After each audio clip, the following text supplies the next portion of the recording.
Je vais te donner une astuce à 50 000 $. Quand tu achètes ton immeuble, assure-toi qu'il y a un balcon. C'est pas obligé d'être une super belle terrasse. Un petit balcon, tu peux mettre une chaise, ça va être bien correct. Pourquoi? Moi, je le vis. Quand je fais visiter des condos et qu'il n'y a pas d'espace extérieur, c'est très dur à louer, puis on ne peut pas louer au même prix qu'un autre avec un balcon. L'autre jour, ma cliente, elle disait mon condo, pourquoi il ne se loue pas à ce prix-là? À côté, il est 300-400 $ de plus par mois. La seule différence entre les deux condos, c'est que celui qui se louait 300 $ de plus par mois avait un balcon, puis pas elle. Donc, ça fait une différence majeure à considérer lors de son premier achat. On me demande souvent pourquoi quelqu'un qui a une maîtrise en finance et que ça fait 20 ans qu'il travaille pour les fonds de gestion s'intéresse autant à l'immobilier. En fait, il y a 3 raisons. Je m'intéresse à l'immobilier parce que c'est une gestion active. Une fois que j'acquiers un immeuble, je peux prendre des actions concrètes pour améliorer sa valeur, ce qui est rarement le cas quand tu achètes des actions d'une compagnie sur le marché. Deuxième facteur intéressant, l'effet de levier. Quand tu achètes un immeuble, il y a une partie de ton argent, il y a une partie de l'argent de la banque, ce qui fait que la création de richesse est amplifiée, ce qui rend la classe d'actifs extrêmement intéressante.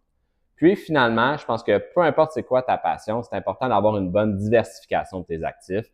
Donc de détenir des actions sur le marché plus un actif immobilier, c'est selon moi une bonne façon de faire pour être prêt pour la retraite.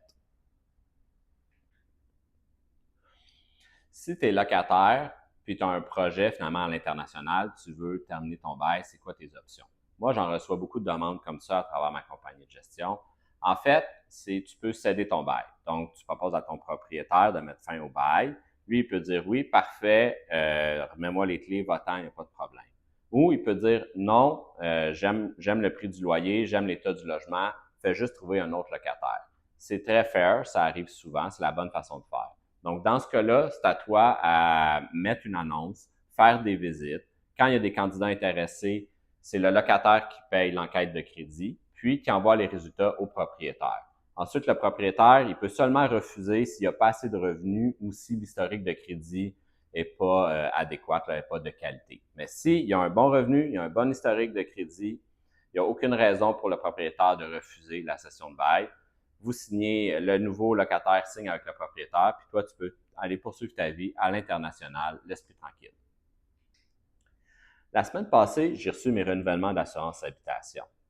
À ma grande surprise, mes primes ont pratiquement doublé. Pourtant, j'ai eu aucune réclamation, puis en plus, avec toutes les pluies qu'il y a eu, je me suis dit que les compagnies d'assurance allaient être vraiment contentes de m'avoir comme client et allaient vouloir me garder. J'ai appelé, j'ai essayé de négocier ma prime, ils n'ont rien voulu savoir, il n'y a rien qui a bougé. Bref, aujourd'hui, mon parc immobilier me coûte 2 fois plus cher. Donc, si tu connais un bon courtier en assurance qui peut m'aider, s'il te plaît, écris-moi, j'ai le goût de travailler avec toi.